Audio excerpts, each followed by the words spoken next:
Thank you, everyone, for allowing me to present here today. When Father Nathaniel and Nick contacted IOCC and identified me to present on behalf of the organization, I sat down and I thought about it, and after getting a little nervous, I spoke with Nick and I said, well, thank you for the opportunity, and I'm definitely going to draft up a very academic paper that you can use as you like, but I think when I actually get up in front of the microphone, I'm just going to let the Holy Spirit speak through me. And he's on the phone, and there's just dead silence. And I knew it was like this moment of terror filled with anxiety, like, what is this guy going to say behind the microphone? But my motivation is not so that I can ramble off, without a point. I just don't feel it's necessary to add much to the theological underpinnings of what humanitarianism is, what humans are, and all the great stories about detailed implementations of programs. If I can sum up yesterday what we heard, within an Orthodox Christian context, a human would briefly be defined as a living being created by God in his image and with the potential to realize his likeness, and with the obligation to recognize in every other human that same image and that same potential, and to act accordingly. That's generally what I received. Food is essential. Clothes are essential. All of these things are things we cannot survive without. But these are not the main essentials. And these are the things we were talking about yesterday. Being in an ascetic life and finding contentment and happiness regardless of what your situation is. I had a conversation with a priest a couple years ago who had a rather innovative way of reaching out to the homeless community in America. And his proposal was such that it didn't have a very large overhead, a large budget. I remarked on that. And he said, Pascalis, if somehow magically tomorrow all of your assets would disappear, all of your income would dry up, and you would be kicked out of your house, you would lose everything, would you sleep under a bridge?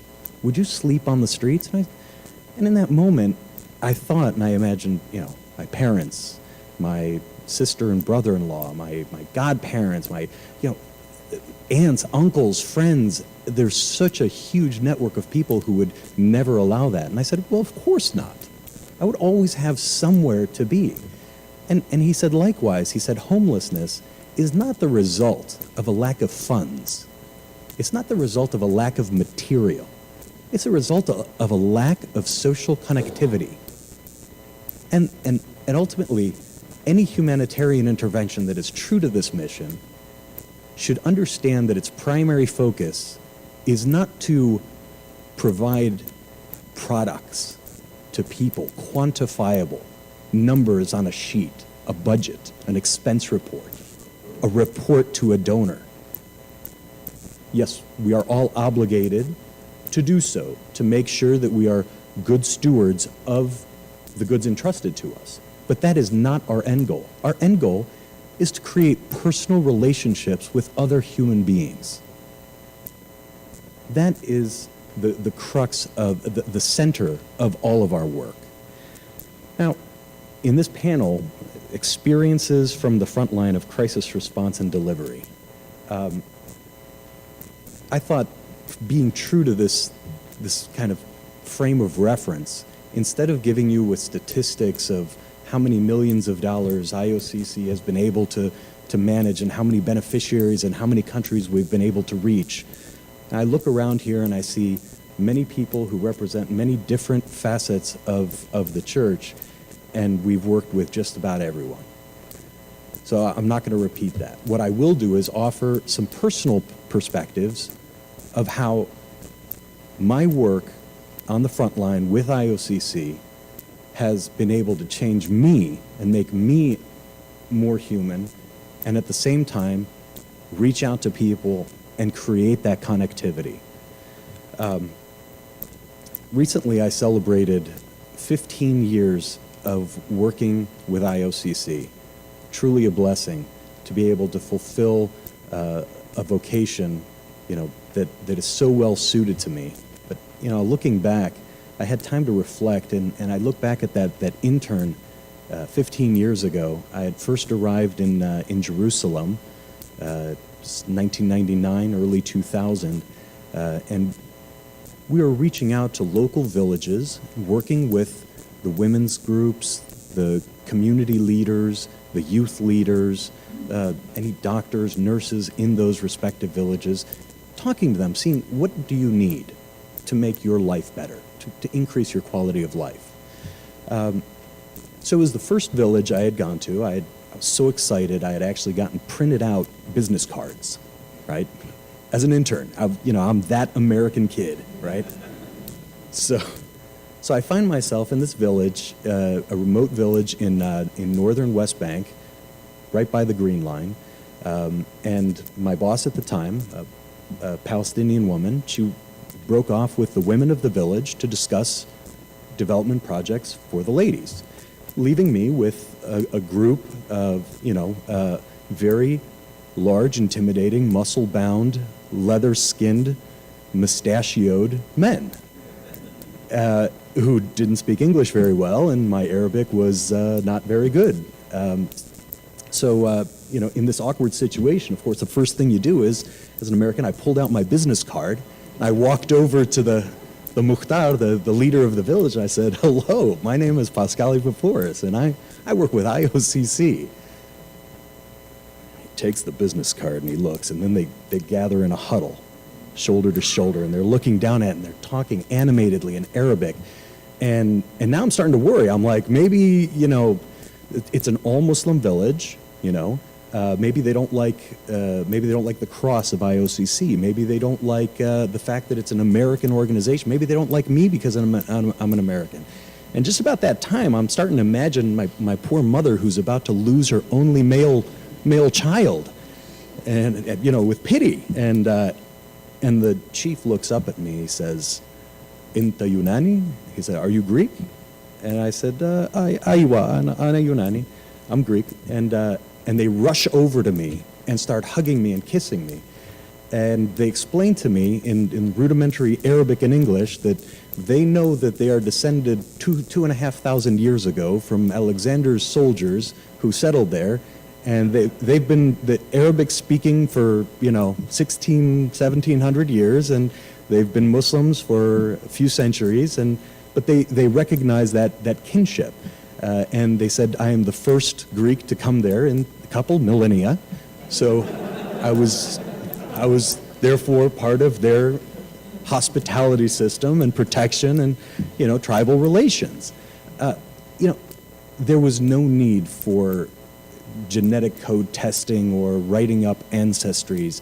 Ultimately, the real hospitality here was their attempt to find something in common with somebody who is totally foreign to them.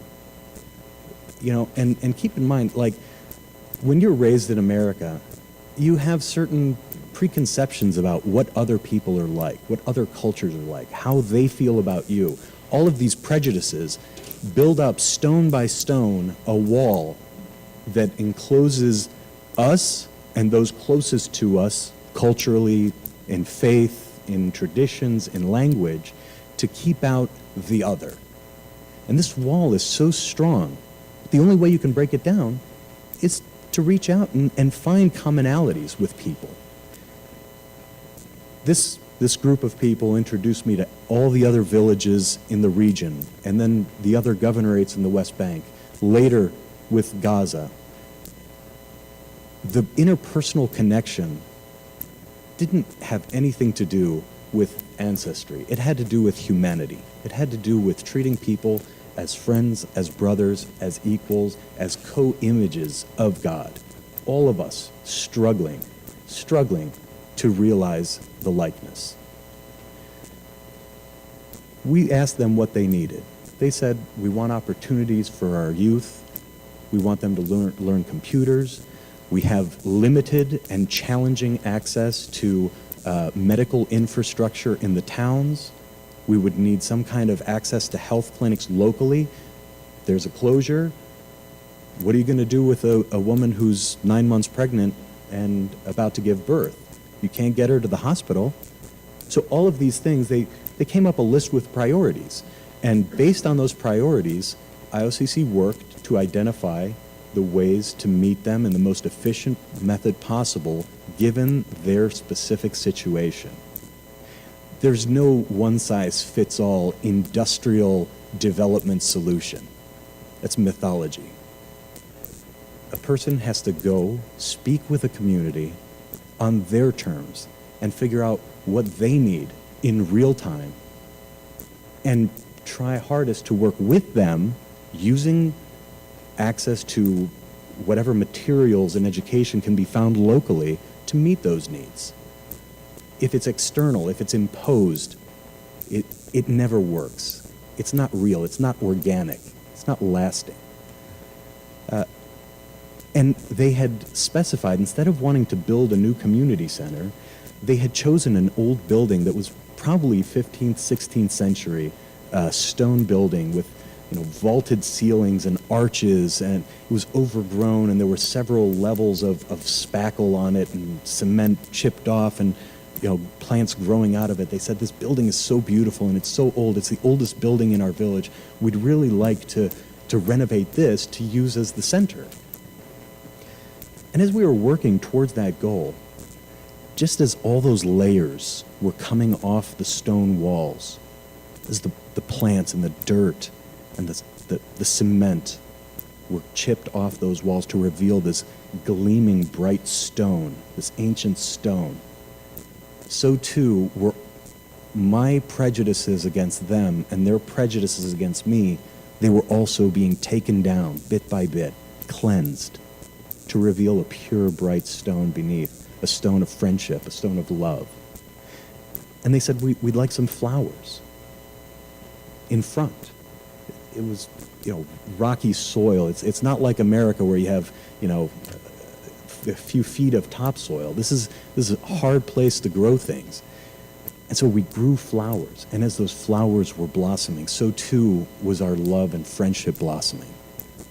This is how we create development. Not by expense reports to donors, not by project summaries, not by quantifying human beings as numbers of beneficiaries. It's creating those networks. You may ask, what role does IOCC play domestically? Is there a role in a place like America that, by all definitions of the term, is a developed nation? What role can we play here? Well, in emergency response, there are disasters that local, state, and federal government cannot meet the needs of. At that point, it is essential for IOCC and all faith communities, all civil society, to rise up and meet the needs existing. This is important because ultimately IOCC is not an organization. It's not me. IOCC is you. How can we possibly take credit for the legendary wines that Vysoki Dachany creates for hundreds of years?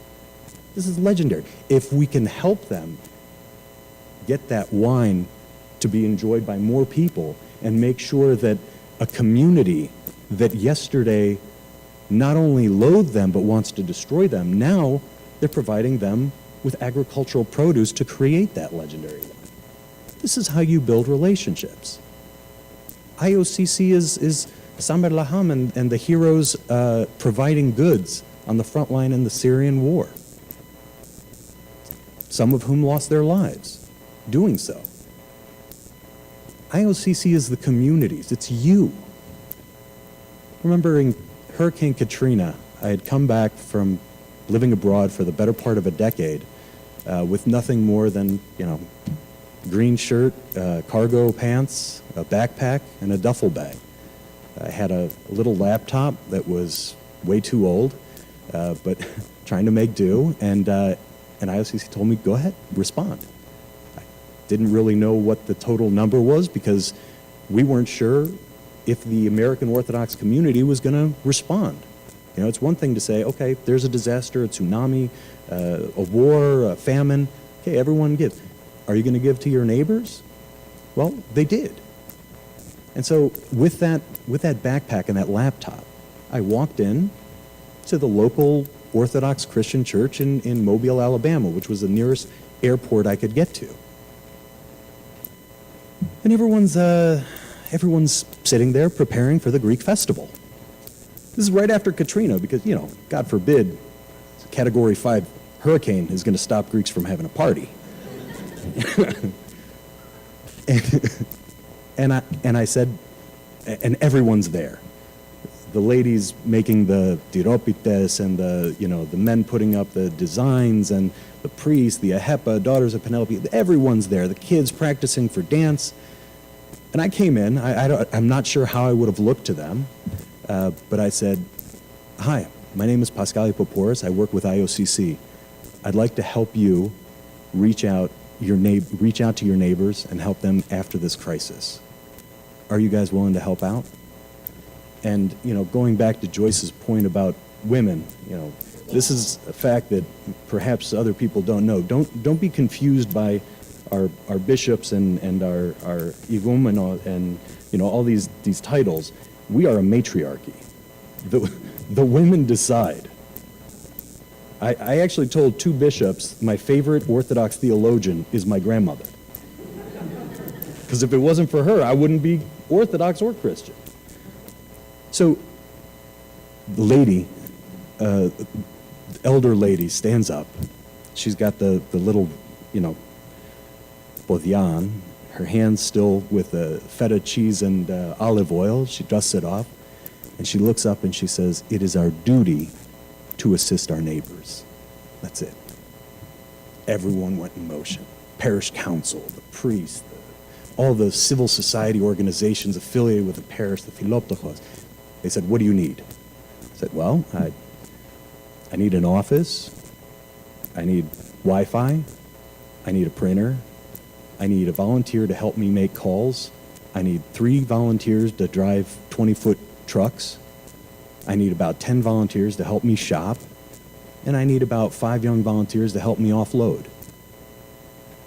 I need a car. And I need a place to sleep. And finally, if somebody would get me a little Greek coffee, it would be perfect." And within 25 minutes, everything had been done. They had no training. They had no experience in emergency response disaster. They didn't need it. They knew what to do because ultimately, your neighbor's hurting. Your neighbor is in need. You know what to do. Sometimes all you need is just the encouragement to reach out. And they had already been reaching out. What IOCC was able to bring to the table is a way to increase their capacity to reach more people and provide more things and more support. They're the ones who do it because ultimately they are IOCC. Each and every one of you are.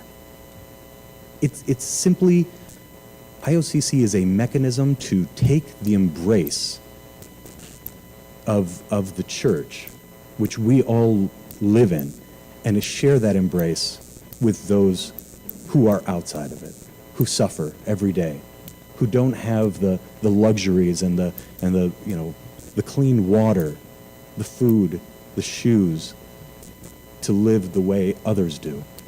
That is the goal. Ultimately, when I came back to the Middle East recently, I had an experience that brought everything full circle. I went to a refugee camp on the Syrian-Jordanian border, Zatari. And in all my work, I had never experienced something like this. Between 120, 160,000 people at the time that I was there, lined up in rows. There's a giant pathway down the middle of the refugee camp that they mockingly call the Champs-Élysées, where all the shops are.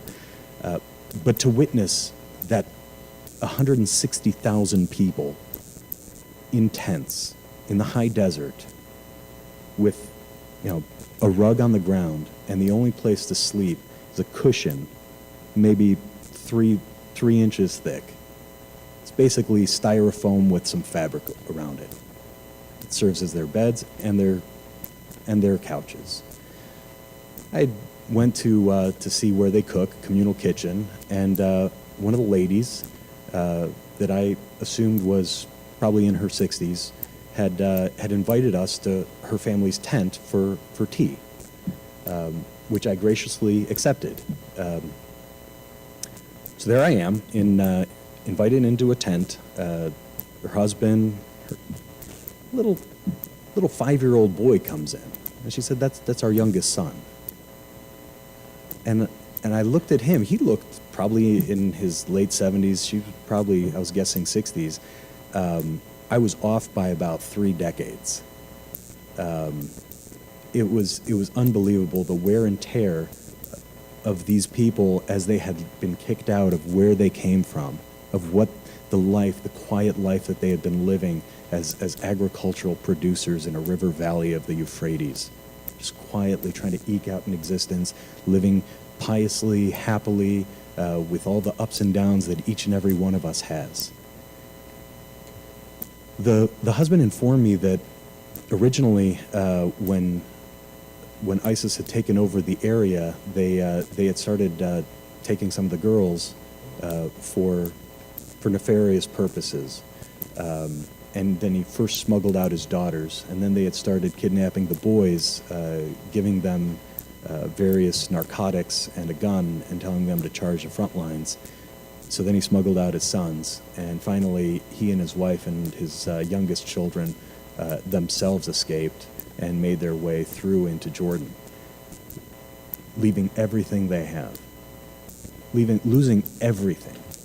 And as I'm driving away from the refugee camp that night, back to Amman, the hypocrisy of our existence as providers of assistance, that sickening feeling that you get when you're leaving 160,000 people in tents and you're driving back in a car to stay at a Western hotel in the capital of Amman just as it's raining in the high desert. And you know that each and every one of those tents is going to be flooded, and they're going to be sleeping on damp mattresses, and you're not. This is why Matthew 25 is so important. Because to expect everyone to, like Jesus said, give everything you have, sell it, give the proceeds to the poor, and follow me. It's not very frequently you're going to find somebody who has that ability to do it. But at the very least, my friends, we have an obligation to share the blessings that we have every day with those less fortunate around us. So that just as we ourselves become more human as the image of God, we also struggle to achieve the likeness of Him. Thank you so much.